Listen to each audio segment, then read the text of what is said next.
देश के 12 ज्योतिर्लिंग में से एक ओंकारेश्वर ज्योतिर्लिंग खंडवा जिले में स्थित है। खास रिपोर्ट देखिए। ओंकारेश्वर को देश के 12 ज्योतिर्लिंगों में चौथे स्थान पर माना जाता है। नर्मदा नदी के किनारे ओंकारेश्वर तीर्थ अलौकिक है। कहते हैं कि नर्मदा नदी के दो धाराओं में बंटने से एक टापू का निर्माण हुआ था, जिसका नाम मानधाता पर्वत पड़ा। इसी पर्वत पर भगवान ओंकारेश्वर महादेव विराजमान हैं।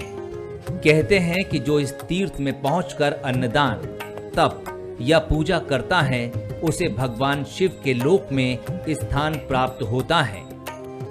इस क्षेत्र में कुल 68 तीर्थ हैं और यहाँ समस्त 33 करोड़ देवी देवताओं का निवास माना जाता है। भगवान श्री ओंकारेश्वर जी ज्योतिर्लिंग जो हैं वो स्वयंभू हैं, निराकार हैं। राजा मानधाता राम भगवान दशरथ जी के 10 पीढ़ी पहले के उन्होंने तप किया था राजा मानधाता ने। उनके तप से भगवान स्वयं प्रकट है, जिसमें तीनों का रूप है, ब्रह्मा विष्णु महेश। तीनों टापू अलग अलग है, ब्रह्मपुरी है, विष्णुपुरी है, शिवपुरी है। जिस पर्वत पर भगवान ओंकारेश्वर विराजमान है वो पर्वत ओम आकार का है, इसलिए उसको ओंकारेश्वर कहा जाता है। नगरी जो है मानधाता है और महाशिवरात्रि का पर्व आ रहा है। महाशिवरात्रि के पर्व पे ऐसा अभी कोई खास प्रतिबंध नहीं है। जैसे श्रद्धालु आ रहे हैं दर्शन के लिए, बड़े हर्ष और उल्लास से शिवरात्रि का महापर्व मनाया जाएगा। सावन हो या फिर महाशिवरात्रि, इन पर्वों पर देश ही नहीं बल्कि विश्व भर से शिव के भक्त ओंकारेश्वर में दर्शन को आते हैं।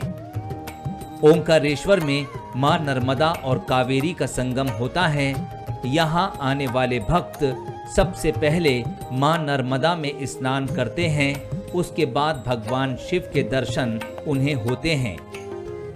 ओंकारेश्वर के विकास और इसे श्रद्धालुओं के लिए और सुविधाजनक बनाने के प्रयास लगातार जारी हैं। मैं समझता हूँ कि भोलेनाथ का जो दिन है शिवरात्रि का, वो सभी श्रद्धालु, पिछली बार भी भले ही कोरोना था लेकिन उसके बाद में भी लोगों में जो आस्था है वो आस्था कम नहीं हुई। आस्था को बिल्कुल किसी ने भी ये कोरोना की महामारी में भी लोगों के विश्वास को डगमगाया नहीं। और इस बार भी मुझे पूरा विश्वास है कि लोग धूमधाम से महाशिवरात्रि का पर्व मनाएंगे और अधिक से अधिक लोग भोलेनाथ के मंदिर में जाकर आशीर्वाद प्राप्त करेंगे। कहा जाता है कि भगवान शंकर को पाने के लिए माता पार्वती ने 16 सोमवार का व्रत रखा था। इसी परंपरा के चलते अच्छे वर के लिए कन्याएं 16 सोमवार का व्रत रखती हैं। कोरोना काल के दौरान लगी पाबंदियों के हटने से इस बार श्रद्धालुओं में खासा उत्साह है। पिछले 2 कोविड को देखते हुए किस तरह से महाशिवरात्रि मनाई जाए, इस संबंध में निर्णय हम लोगों ने लिए तथा भव्य रूप से उनका आयोजन किया जाएगा तथा एक मेले का भी आयोजन रहेगा। जो बाकी 1 तारीख की शाम को भजन संध्या में शिव स्तुति का कार्यक्रम का आयोजन किया गया।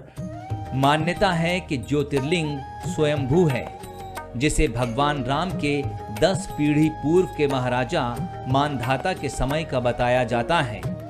कहा जाता है कि राजा मानधाता ने भगवान शिव की तपस्या की, जिससे भगवान प्रसन्न हुए और ओंकारेश्वर में स्वयंभू ज्योतिर्लिंग के रूप में स्थापित हो गए। बंसल न्यूज के लिए ओंकारेश्वर से शेख रेहान की रिपोर्ट। और इस खास पेशकश में रुकने ब्रेक के लिए जल्द हाजिर होते हैं।